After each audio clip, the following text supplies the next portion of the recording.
Cinema industry వైపు వెళ్ళాలనుకుంటున్నారా? మీకు మేమున్నాం. వెంటనే కాల్ చేయండి.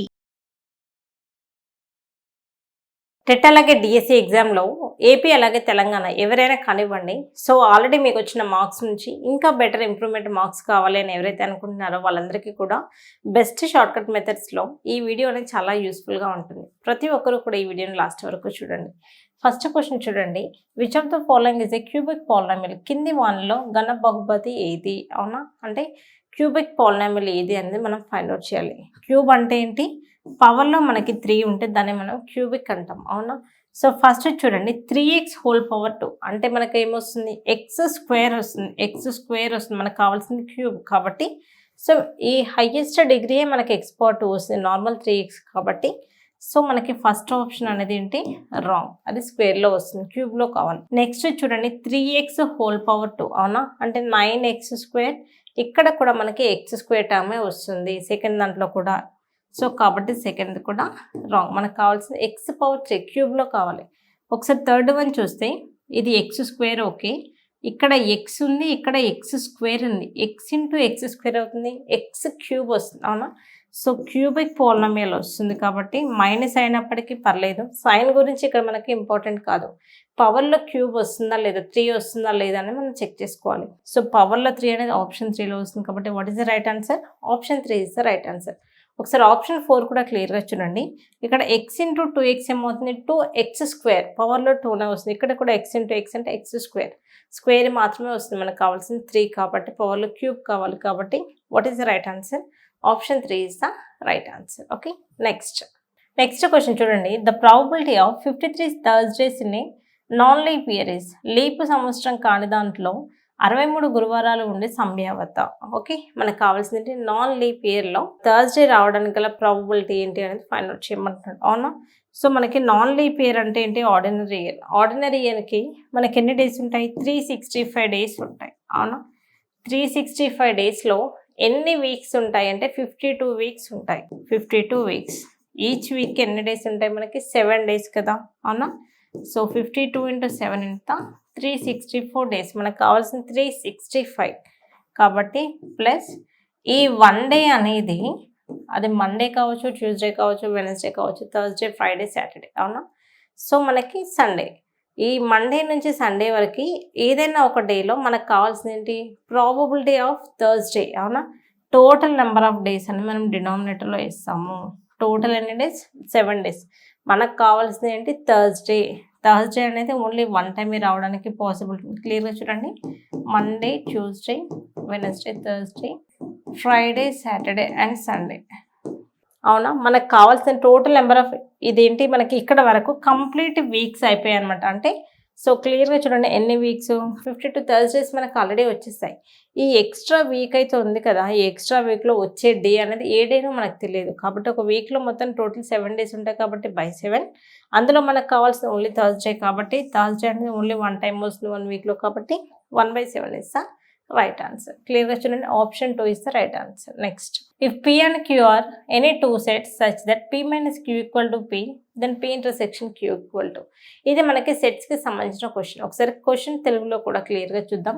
P minus Q equal to P అయ్యే విధంగా P మరియు Qలో ఏవైనా 2 సమితిలో అయితే P intersection Q equal to how much? అవునా, ఫస్ట్ మనం P equal to సపోజ్ కొన్ని అనుకుందాం ఎలిమెంట్స్ 1 2 3 4 5 6 అనుకుంటే Q అనేది సపోజ్ 1 2 3 ఓకే 7 8 9 ఉన్నాయి అనుకుందాం. అవునా, P మైనస్ Q అంటే ఏంటి?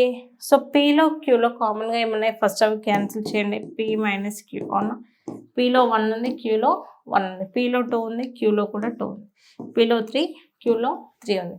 అవునా, ఇప్పుడు మనకు Pలో కొన్ని ఎలిమెంట్స్ మిగిలాయి, Qలో కొన్ని ఎలిమెంట్స్ మిగిలాయి. కానీ P మైనస్ Q అంటే ఏంటి అంటే క్యాన్సిల్ చేసిన తర్వాత ఈ Pలో ఏవైతే మిగులుతాయో ఆ ఎలిమెంట్స్ మనకి ఫైనల్ ఆన్సర్లు అవుతాయి. P మైనస్ Q తర్వాత Pలో మిగిలిన ఎలిమెంట్ మాత్రమే మనకు కావాలి. Pలో మిగిలిన ఎలిమెంట్స్ ఏంటి? ఇవే కదా. ఈ P అంటే మనం క్యాన్సిల్ చేసిన తర్వాత వచ్చిన P ఏంటి? మనకి 4 5 6 కదా. ఈ 4 5 6కి నార్మల్గా క్లియర్గా చూడండి, మనకి ఏమంటున్నాడు? P ఇంటర్సెక్షన్ Q అంటున్నాడు. అవునా, సో Q అంటే ఏంటి? కంప్లీట్ Q అనమాట. Q అంటే కంప్లీట్ Q. ఈ పీకి క్యూ అంటే ఏంటి 1 2 3 7 8 9 ఇంటర్సెక్షన్ ఏమైనా వస్తున్నాయా క్లియర్గా చూడండి. అసలు కామన్ ఎలిమెంట్స్ అనేవి రావు కాబట్టి what is the answer null set there is no common elements. Okay, so ఈ కాన్సెప్ట్ అనేది సో క్లియర్గా అర్థం చేసుకోండి. ఒకసారి క్లియర్గా చూడండి. ఎవరికైనా అర్థం అవ్వకపోతే జనరల్గా పీ మైనస్ క్యూ అంటే ఏంటి అంటే పీలో క్యూలో కామన్గా ఉన్న ఎలిమెంట్స్ క్యాన్సిల్ చేసిన తర్వాత పీలో ఏవైతే రిమైనింగ్ ఎలిమెంట్స్ ఉంటాయో అదే మనకి ఫైనల్ ఆన్సర్ వస్తుంది. అదే క్యూ మైనస్ పీ అంటే ఏంటి పీలో క్యూలో రెండిట్లో కామన్గా ఉన్న వాటిని క్యాన్సిల్ చేసిన తర్వాత క్యూలో ఏవైతే రిమైనింగ్ ఎలిమెంట్స్ ఉంటాయో అవి మనకి ఫైనల్ ఆన్సర్లో వస్తాయి. ఇది పీ మైనస్ క్యూకి క్యూ మైనస్ పీకి మధ్యలో ఉన్న డిఫరెన్స్. ఓకే, నెక్స్ట్ క్వశ్చన్ క్లియర్గా చూడండి. 0.00032 హోల్ పవర్ 0.6 అవునా. ఇది పవర్స్ అండ్ ఎక్స్పోనెంట్స్కి సంబంధించిన క్వశ్చన్. కాన్సెప్ట్ క్లియర్గా తెలిస్తే మనం క్వశ్చన్స్ అనేది చాలా ఈజీగా సాల్వ్ చేయగలం. ఓకే, సో ఇది మనకి క్వశ్చన్ కదా. ఫస్ట్ 32 అంటే ఏంటి? సో క్లియర్గా చూడండి 2 పవర్ 5 కదా. 32 అంటే 2 పవర్ 5 బై ఎన్ని జీరోస్ ఉన్నాయి 5 జీరోస్ కాబట్టి 10 పవర్ 5 అని రాయొచ్చు కదా బై 10 పవర్ 5 అవునా. హోల్ పవర్ 0.6 అవునా. దీన్ని ఎలా రాయొచ్చు 2/5 ఓకే హోల్ పవర్ 5 ఇంటూ 0.6 అని రాయొచ్చు కదా. పవర్స్ మనం మల్టిప్లై చేయొచ్చు. సారీ 2/10 కదా ఇది 2/10. 2/10 అంటే ఏంటి 0.2 హోల్ పవర్. సో 5 6 33.0 అంటే 3. Okay, so what is the final answer 0.008 is the right answer. క్లియర్గా చూడండి 2 క్యూబ్ అంటే 8.